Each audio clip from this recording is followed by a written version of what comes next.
2010년 12월 3일 중국 윈난성 경찰서로 한 여관 주인이 다급하게 전화를 걸어옵니다. 자기네 여관 608호에 남자 한 명이 죽어있다고. 경찰은 사건 현장인 번화가에 있는 개인 주택을 개조한 여관에 도착했습니다. 그리고 바로 608호로 들어가는데 딱 들어가자마자 경찰은 뭔가 이상한 냄새를 맡아요. 이게 무슨 냄새야? 그 다음에 침대에 누워있는 사망자가 눈에 들어옵니다. 사망자는 남성으로 나이는 대략 30대, 키는 170 정도로 외관상 상처나 혈흔은 보이지 않았어요. 하지만 입가에 침이 한가득이야. 아무래도 독살, 독극물 중독으로 인한 사망 같아. 사건 현장인 608호 방은요, 깔끔하게 다 정리가 돼 있었습니다. 싸운 흔적이 전혀 없어. 거기다 608호 옆방에 머물고 있었던 다른 손님들 역시도 싸움 소리나 비명 소리 같은 거 전혀 들은 게 없다는 거예요. 이에 경찰은요, 바로 여관 투숙 기록 확인에 들어갑니다. 기록에 따르면 608호에서 사망한 남자는 32살의 장신능이라는 기혼 남자였어요. 그는 12월 1일 새벽에 체크인했습니다. 새벽에 체크인했기 때문에 다행히 이 여관 주인도 장신능의 얼굴을 정확히 기억하고 있었어요. 이때 이 여관 주인은요, 장신능이 새벽에 혼자 방을 잡았고 체크인 이후로 한 번도 밖에 나가지 않았다고 말합니다. 그리고 같은 시간 장신능의 시신을 부검해 보니까 역시나 그의 몸 안에서 쥐약이 발견됩니다. 독극물 중독으로 인한 사망이며 그의 사망 시간은 약 이틀 전인 12월 1일로 추정된다. 그러니까 제가 앞서 경찰이 608호 방에 딱 들어갔을 때 바로 이상한 냄새를 맡았다고 했잖아요. 그게 이 냄새였던 거예요. 완전히 증발하지 않은 쥐약 냄새. 방 안에 싸움 흔적도 없었고 여관 주인도 장신능 혼자 체크인했다고 증언했기 때문에 경찰은 처음에 극단적인 선택인 줄 알았습니다. 하지만 생각하면 할수록 이 사건에는 좀 이상한 점들이 있었어요. 우선 극단적인 선택을 했다면 현장에 쥐약병이라든지 남은 쥐약이라든지 그리고 구토 같은 게 보통 나오니까 입가에 침만 묻어있는 게 아닌 주변도 좀 구토 흔적이 남아 있어야 되거든요. 그런데 깨끗해. 쥐약병도 나오지 않았습니다. 그러니까 누군가 한 명 더 있었던 것 같은 거예요. 그 누군가가 현장을 치우고 간 것 같아. 이에 경찰은 바로 여관 주변의 CCTV 확인에 들어갑니다. 역시나 12월 1일 새벽 1시경 장신능이 여관으로 들어가는 모습이 찍혀 있는데 어라? 혼자가 아닌 거예요. 여자 한 명이 같이 있어. 여관 주인 말과 다른 거예요. 이때 여관 주인 맞다. 죄송해요. 제가 순간 착각했어요. 장신능 혼자 체크인한 줄 알았는데 맞다. 그날 여자 한 명 더 있었어요. 정말 죄송해요. 여관 주인의 착각. 당시 한 여성과 같이 들어왔고 이때 두 사람의 행동이 되게 가까운 사이처럼 보였다는 거예요. 연인 혹은 부부처럼 보였다. 경찰은요, 바로 이 CCTV 속 의문의 여성 모습을 캡처 사망한 장신능의 가족들한테 보여줬습니다. 이 영상 속의 여자 아시는 분이신가요? 가족들 딱 보자마자 이 여자 당화영인데? 당화영은 또 누구야? 당화영, 그녀는요, 다름 아닌 장신능의 아내였습니다. 그렇다면 사건 당일 장신능 아내와 같이 여관으로 와서 머문 건데 정말 이상하죠? 608호엔 그녀의 흔적 전혀 없었는데 장신능의 개인 물품마저도 없었는데 게다가 사건 이후에 CCTV 영상을 확인한 결과 경찰은 당화영이 남편이 살해된 후에 이틀 동안 되게 불안한 표정을 지으면서 여관 근처를 어슬렁거리는 것을 발견했습니다. 무슨 똥 마려운 개마냥. 누가 봐도 아내 당화영이 의심스러운 상황. 바로 당화영의 행방을 조사하기 시작하는데 당화영 가족들 그녀와 연락 안 된 지 꽤 됐다는 거예요. 조사하고 또 조사하다 보니 12월 1일 남편 장신능이 사망한 날 오후에 이 여자가 여관에서 나와 광둥성으로 가는 기차에 탑승한 사실을 확인합니다. 바로 광둥성 경찰들에게 협조를 요청, 추적하기 시작하는데 이게 중국 인구가 어마어마하잖아요. 찾는 게 쉽지가 않아. 아쉬운 대로 수배 전단지까지 만들어서 뿌리거든요. 그런데 아무 단서가 나오지 않아요. 그렇게 그냥 무려 2달이 지나버립니다. 경찰의 초조함이 극에 달했죠. 그런데 이때 2011년 2월 15일 경찰이 아무리 찾아도 찾을 수 없었던 당화영이 돌연 경찰에 자진 출두 자수합니다. 그녀는요, 자기가 독극물로 남편을 죽였다고 바로 인정해요. 그런데 이상한 점은 오래 결혼 생활을 함께한 남편을 무자비하게 죽인 여잔데 이때 당화영 너무 슬퍼 보이고 너무 억울해했다는 겁니다. 뭔가 남편을 독살할 수밖에 없었던 자기만의 큰 사정이 있는 것처럼 보였달까요? 그래서 경찰이 물었죠. 왜 독살을 했냐? 왜 억울하다 하는 거냐? 그런데 여기에 대해선 또 시원하게 말을 못해. 이 여자가 막 말을 얼버무리면서 부끄러워서 말을 못하겠어요. 말하면 제 체면이 깎일 것 같아서. 말 안 해서 남편 죽인 살인마 아내로 사는 거나 말하고 체면 꺾이는 거나 거기서 거기 아닌가 싶기도 한데 여튼 경찰은 끈질기게 물었고 결론은 모든 걸 털어놓게 되는데 제일 처음 그녀가 한 말은 펑펑 울면서 남편이 저를 이렇게 몰아붙이지 않았으면 저 남편 안 죽였어요. 당화영 말에 따르면 이 둘 친척의 소개로 알게 돼가지고 안지 한 달 만에 결혼했다는 거예요. 와, 한 달 만에 결혼.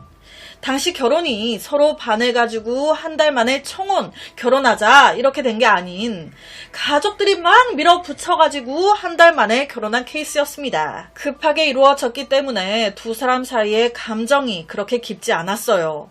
장신능은요, 솔직히 아내 당화영이 마음에 들지 않았습니다. 왜? 못생겼으니까.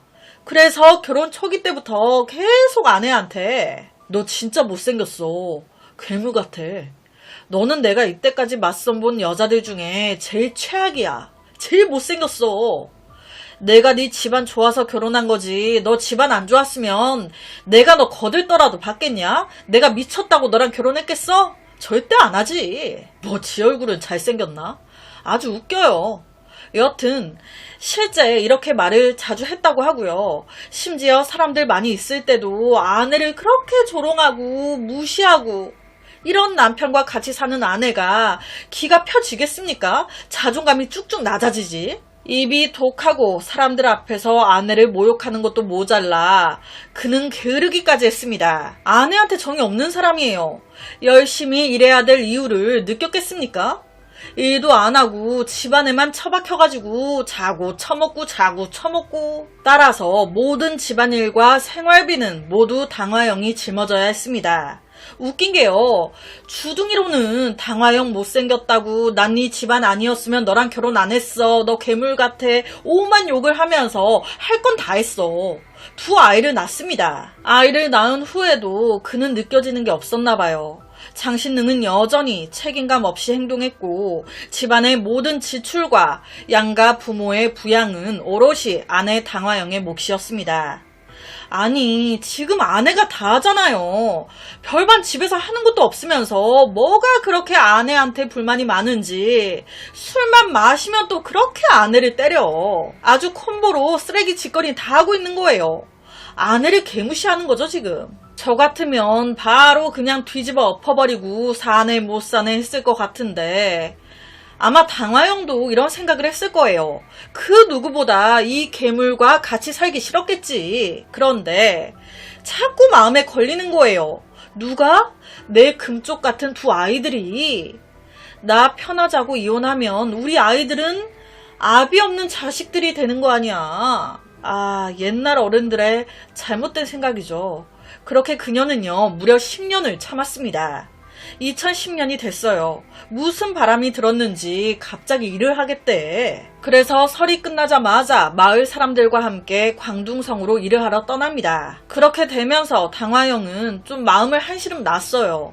전에는 내내 같이 붙어 있으니까 그렇게 날 때리고 무시하고 별짓 다 했는데 이 남편이 멀리 광둥성으로 일을 하러 가면서 한 달에 한두어 번 정도 집에 오는 거예요. 지긋지긋한 폭력을 더 이상 참지 않아도 돼.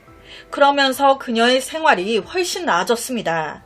동시에 그녀 또한 집에서 멀지 않은 공사장 주변의 한 식당에서 일을 하기 시작해요. 여기서 문제의 한 사람을 만나게 됩니다. 그녀의 후반기 인생의 운명을 바꿨다고 할 수 있는 인물, 이은송이라는 남자를. 이 이은송이라는 남자는요, 윈난성 사람이 아니었어요. 쓰촨성에서 이곳으로 일을 하러 온 사람이었습니다. 그는 나이는 좀 더 많았지만 남편 장신능과는 달리 말투부터가 부드럽고 사람을 그렇게 잘 배려해줘. 성격도 차분하니 온화하고 그리고 너무 성실해.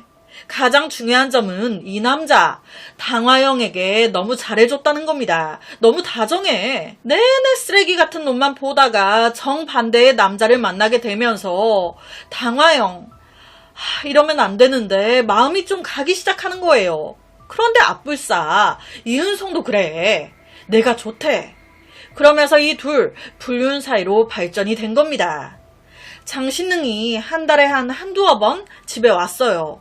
그러다 보니 나중에는 이 둘 남편 없는 틈에 몰래 동거까지 합니다. 하지만 이게 안 걸리고 백이겠습니까? 이 두 사람의 관계가 마을 주민들 사이에 막 퍼지기 시작하면서 이게 남편 귀에까지 들어간 거예요. 이 사실을 알게 된 장신능 열받죠. 바로 집에 쳐들어가서 아내부터 때려잡고 막 다 하고 싶었어.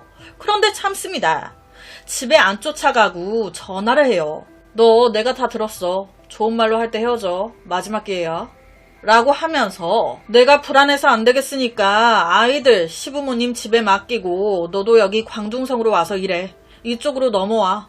당화영은요 되게 고지식하다고 해야 하나? 마땅히 표현 단어가 생각이 안 나네요. 되게 옛날 마인드의 여성이었어요.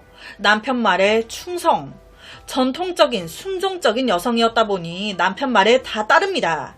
헤어지고요. 광둥성으로 남편 따라 가요. 그녀는요. 광둥성에 도착하자마자 알게 됐습니다. 아, 이 남편이 날 용서해서 정말 그의 말대로 불안해서 나한테 이쪽으로 오라고 한 게 아닌 나한테 복수하려고 여기로 오라고 한 거였구나. 당화영이 광둥성에 있는 남편 집에 딱 들어오자마자 장신능 복수 계획을 실행합니다. 매일같이 이유 없이 때려요. 네가 감히 바람을 펴? 술만 마시면 그 폭행은 더 심해졌습니다. 나무 빻다, 벨트, 옷걸이, 손, 발, 강목 뭐 잡히는 걸로 다 때려요. 때리면서는 또 가만히 있나? 주둥이로 욕을 너는 타락한 창녀라고. 육체적인 고통 외에도 장신능은 아내를 완전히 성적 도구로 취급했습니다. 아예 사람으로 취급을 안 했어요. 그냥 내가 길 가다가 하고 싶어. 그러면 야 누워. 그냥 해야 되는 거예요. 그가 원하면 언제 어디에서든. 야외의 별의 별곳에서도 그는 당화영을 강제로 끌고 가 관계를 맺었고 그녀는 이런 일을 하루에 3-4번씩이나 겪어야 했습니다. 남편이 육체적으로 정신적으로 고통을 주니까 정말 비참했대요. 죽고 싶었대요. 그런데 그냥 참아요. 왜? 나 바람 폈잖아. 그러니까 참아야지. 그냥 내가 잘못했으니까 평생 내가 이건 참아야 되는 거야 라고 생각을 하고 있었던 거예요. 그런데 한 사건이 이런 그녀의 생각을 바꿔놓습니다. 2010년 9월 밤에 장신능 또 술에 취해가지고 아내를 바로 집 옥상으로 끌고 갑니다. 그 옥상에서 주먹이랑 발로 막 때리는 거예요. 너 같은 건 죽어야 된다고. 그러더니 힘으로 아내를 딱 껴안아 옥상에서 떨어지라고. 너 같은 건 죽어야 된다고. 여기서 지금 떨어져. 죽으라고. 막 옥상 끝으로 밀어. 나한테 죽으라고. 이러니까 얼마나 놀래요. 이때 당화영은요. 겁에 질려가지고 살려달라고 무릎 꿇고 막 빌었대요. 죽고 싶지 않다고 살려달라고. 이게 뭡니까? 하지만 이럼에도 장신능은 멈추지 않았습니다. 오히려 아니 너는 여기 광둥성에서 죽어야 돼. 지금 내 눈앞에서 죽어야 된다고.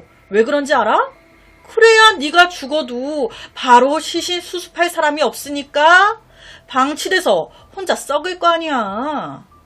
와, 이 말을 듣는데 정말 너무 무섭고 한편으론 화도 났대요. 그런데 이게 완전히 귀에 눌려버려가지고 덜덜 떨면서 한마디도 하지 못했다는 거예요. 이런 아내의 모습에 이놈은 더 의기양양해졌겠죠. 칼까지 꺼냅니다. 넌 오늘 무조건 죽어야 된다면서 칼을 막 휘둘러. 놀란 그녀는요, 살려고 미친 듯이 피했죠. 실제 이때 그녀 여러 번 목을 베일 뻔했었대요. 그녀는요, 무릎을 꿇고 펑펑 울면서 제발 살려달라고 싹싹 빌었습니다. 아내의 애타는 애원에 이놈 칼로 그녀를 찌르진 않았어요. 결론은 그녀를 옥상에서 밀어 떨어뜨리지도 않았습니다. 하지만 그녀의 배와 하체를 여러 번 세게 걷어찼습니다. 얼마나 세게 찼는지 이때 당화영이 너무 아파가지고 바닥에서 막 뒹굴었었대요. 이때 그녀가 느낀 거예요. 내가 이 남자와 계속 같이 있다간 정말 죽을 수도 있겠구나. 당화영은 이 사건 이후에 죽음에 가까운 공포를 느꼈습니다. 이게 오히려 남편에 대한 두려움을 이겨냈어요. 남편이 너무 원망스러워. 왜 날 이렇게 대? 정말 날 죽이려고 한 거야? 남편에 대한 증오와 분노가 차오르다 못해 이때 터진 거예요. 그녀는 마음속으로 조용히 맹세했습니다. 내가 남편을 먼저 죽여서 오늘처럼 내 생명을 위협하지 못하게 해야겠다고. 이 생각을 품은 그날 그녀는요, 바로 쥐약을 샀습니다. 그걸 매일매일 몸에 지니고 다녔어요. 언제든지 이때다 싶으면 독살 남편 죽이려고. 솔직히 몇 번이고 기회가 있었습니다. 그런데 사람 죽이는 게 마음처럼 쉽진 않거든요. 기회가 와도 머뭇거리게 되고 집에 있는 아이들이 걸리고 실행에 선뜻 옮기지 못했습니다. 그렇게 머뭇거리다가 11월 20일이 된 거예요. 이때 그녀는 전화 한 통을 받습니다. 광시성으로 시집간 내 여동생이 언니, 내 남편이 죽었어. 교통사고로 사망했다고. 그러니까 장신능과 당화영이 가야 될 거 아니에요. 이제 장례 치러야지. 여동생 집에 도착했을 때 이미 많은 친척들과 지인들이 와 있었습니다. 여기서 이 부부는요, 굉장히 친한 척을 해요. 사이 좋은 척. 장례식이 끝난 후 당화영은 여동생을 위로해 주려고 여동생 집으로 가려고 했어요. 그런데 이놈이 또 발정이 났어. 이 새끼가 갑자기 당화영한테 나오라고 하더니 힘으로 끌고 간 거예요. 어디로? 내 여동생의 남편 제부의 무덤으로. 제부의 무덤 옆 사탕 수수밭에서 벗어. 아니 이게 무슨 개같은 상황입니까? 제부 무덤 옆에서 남편의 이런 황당한 요구에 당화영은 싫다고 했어요. 아무리 그래도 여기서 이건 아니라고. 더 최악은요, 방금 장례식이 끝나서 친척과 친구들이 아직 멀리 가지도 않은 상황이었어요. 누가 보기라도 하면 어떡해. 하지만 장신능은 내 할 바야? 야, 벗으라고. 아내의 거절에도 불구하고 억지로 사탕수수밭으로 끌고 가 힘으로 그냥 해버립니다. 이놈이 언제 아내 입장 생각해주고 배려해주던 새끼입니까? 이때 그녀는요, 엄청난 수치심을 느끼면서 진짜 남편을 죽여버리고 싶었대요. 이후 두 사람은 아이들이 있는 윈난성으로 돌아갔고 12월 1일 새벽에 윈난성의 한 여관에 체크인했습니다. 당시가 새벽이었기 때문에 장신능은 방에 들어가자마자 잠이 들었어요. 이때 당화영은 남편이 잠든 틈을 타 독국물인 쥐약을 남편의 침대 머리맡에 있는 음료수 병에 넣었습니다. 그녀는 누구보다 내 남편에 대해 잘 알고 있었어요. 내 남편은 아침에 일어나면 무조건 머리맡에 있는 물이나 음료수를 마시는 버릇이 있거든. 그러니까 이 음료에 타면 100% 먹고 죽을 거라는 거지. 12월 1일 이른 아침에 깨어난 장신능은 또 옆에 있는 당화영을 건드려 억지로 관계를 가집니다. 이때 그녀는 생각했어요. 그래, 마음껏 즐겨. 이게 네 생애 마지막 성관계가 될 테니까. 관계가 끝나고 그는 습관처럼 머리맡에 있는 음료수를 집어들었습니다. 꿀떡꿀떡. 아이고 잘도 마시네. 얼마 지나지 않아 독이 퍼지기 시작하면서 구토와 함께 거품을 막 뿜기 시작. 남편이 독에 중독돼 고통스러워하는 모습을 보면서 당화영은 아무렇지도 않았어요. 오히려 흘러나오는 침이나 구토를 그 옆에서 막 닦았습니다.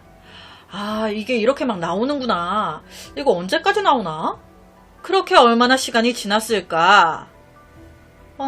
죽었네. 바로 그녀는요, 방을 청소하고 자신이 머물렀던 흔적을 모두 지워버립니다.